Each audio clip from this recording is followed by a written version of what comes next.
Hey, you're listening to Stop the Scroll, a social media marketing podcast, and I'm your host, Heidi Schmidt. I'm a social media strategist and agency owner with over 15 years of marketing experiences helping businesses grow online. We'll be diving into what you need to know so that you can show up confidently online without the overwhelm.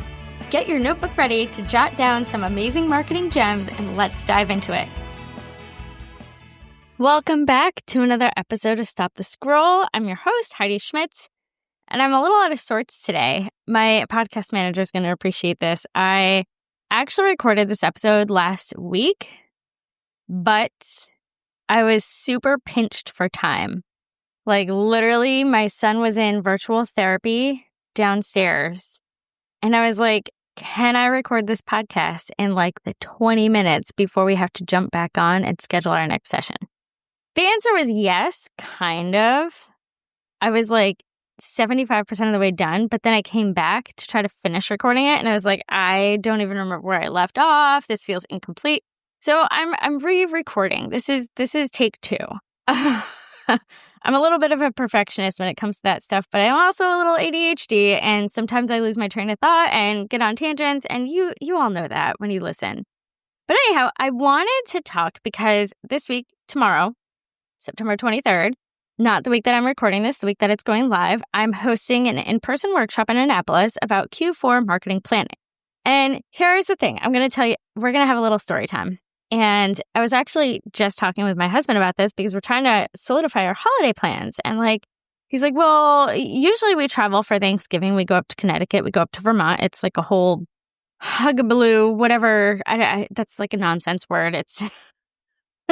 It's a whole big thing because we're usually gone for a week. We go see my family, we go see his family, and it's a whole thing.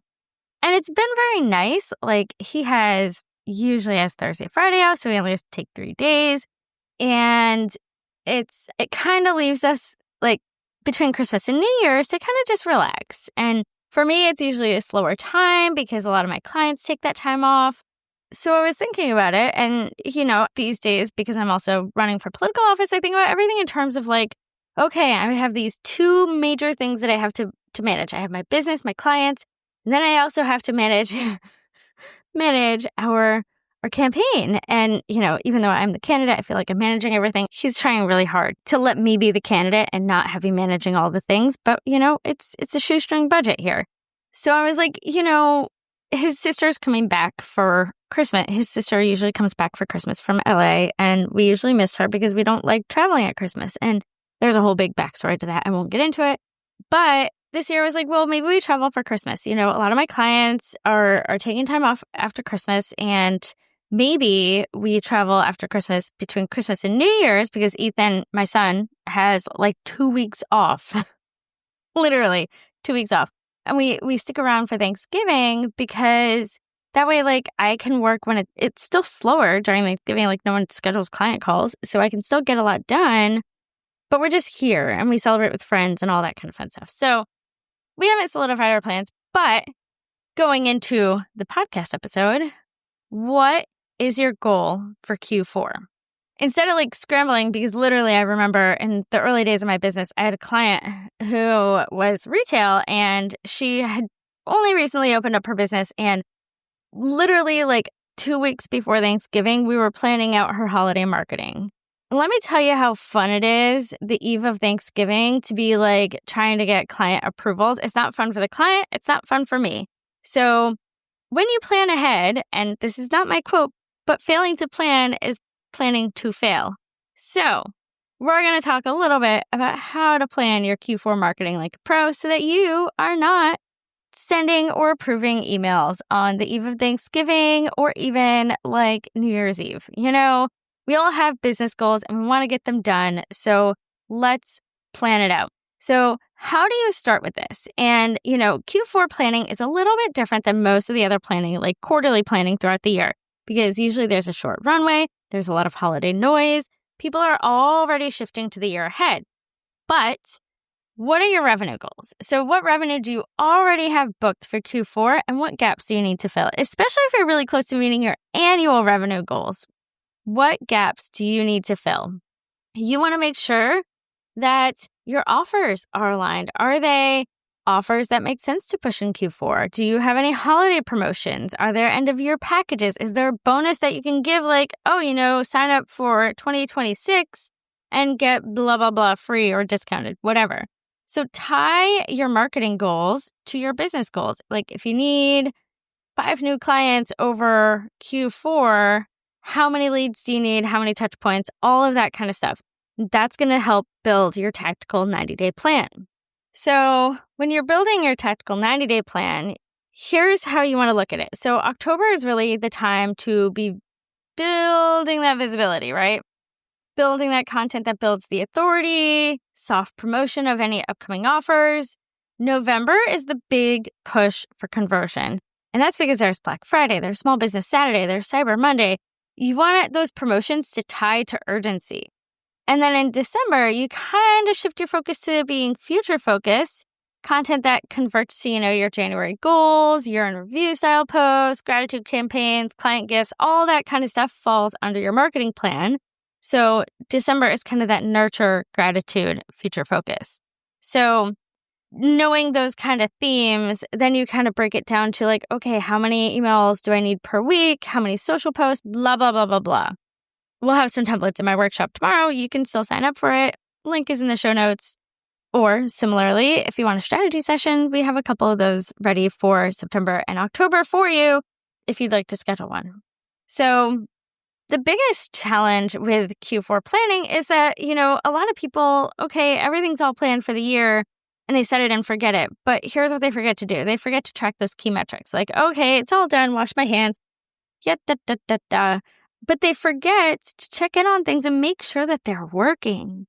Like, okay, you can have your emails scheduled for the next 10 weeks, but if you think that you have your messaging down, one of the great things about marketing is that we can see when things are working and when they're not, when the messaging resonates and when it falls flat.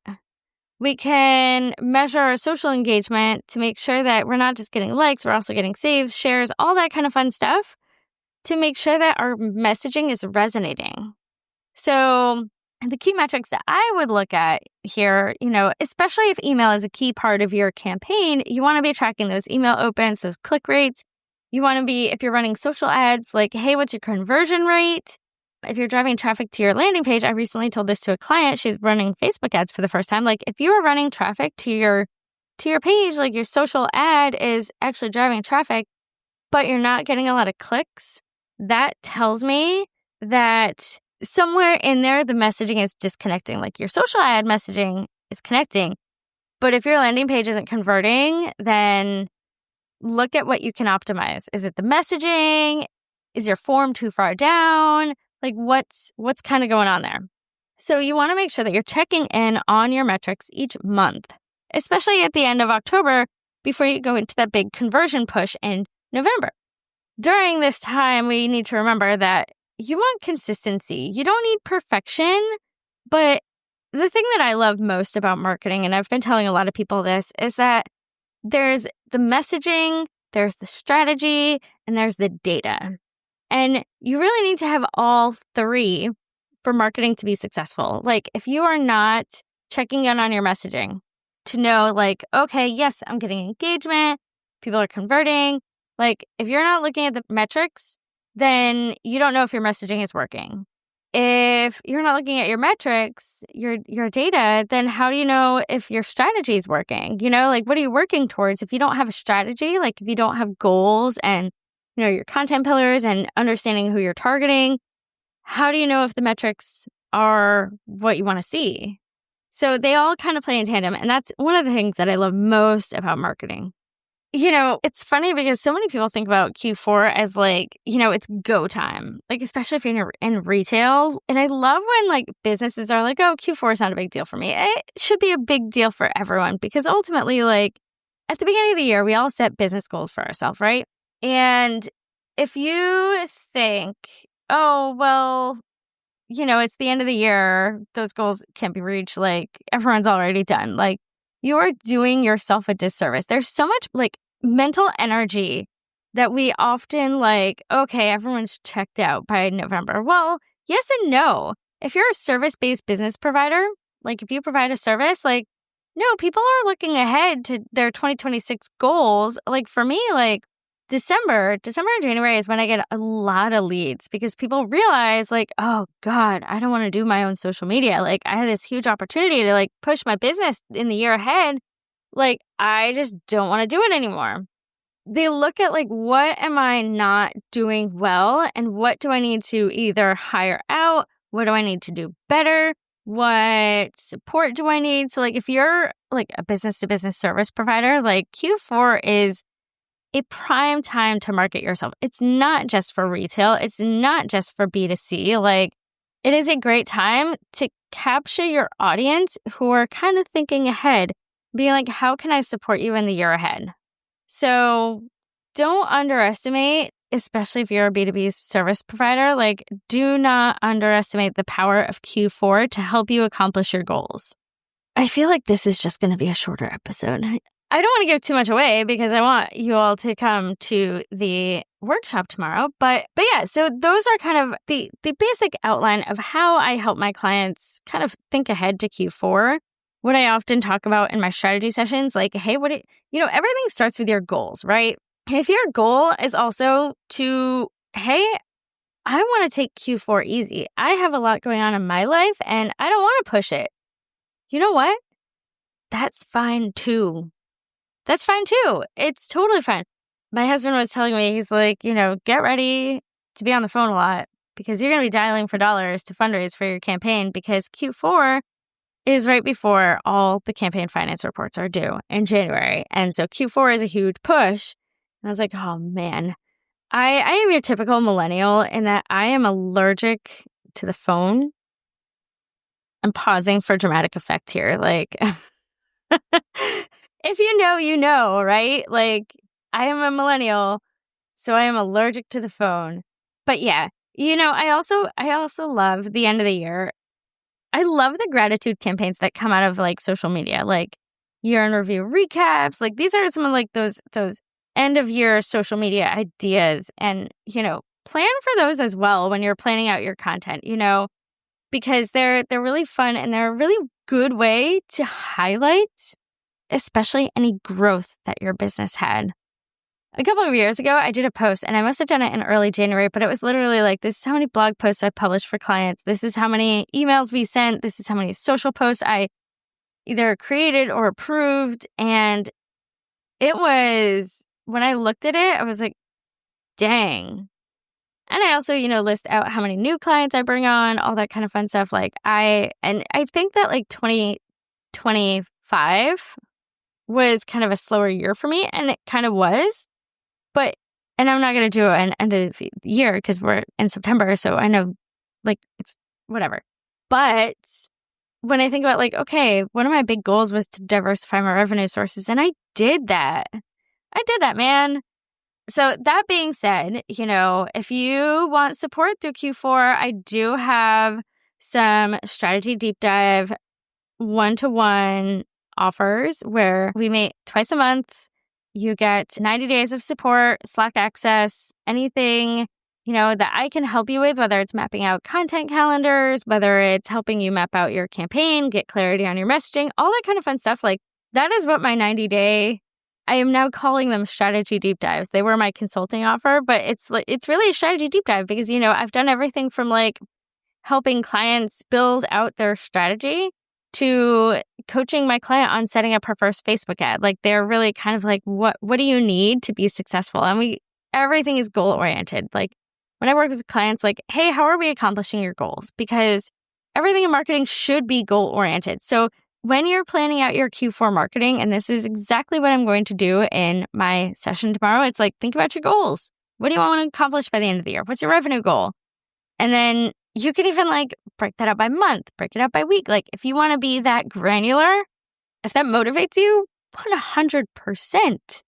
100%. Anyhow, this is 100% going to be a shorter episode. I usually am like more 20 to 25 minutes, but today's a little bit shorter.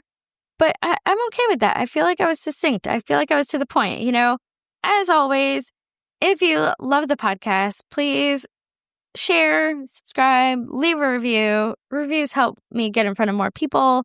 We always love a good, happy review.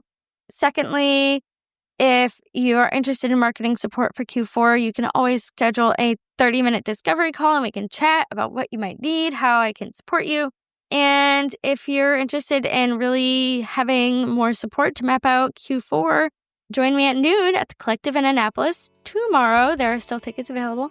Stay tuned. I might be offering this one virtually in the next coming weeks. Possibly. I gotta look at my schedule. That might be a stretch. We'll see. If you'd like it virtually, let me know because that might make a difference as to whether or not I do it virtually. Until next time, go forth, set big goals, create amazing content that stops the scroll. Bye for now.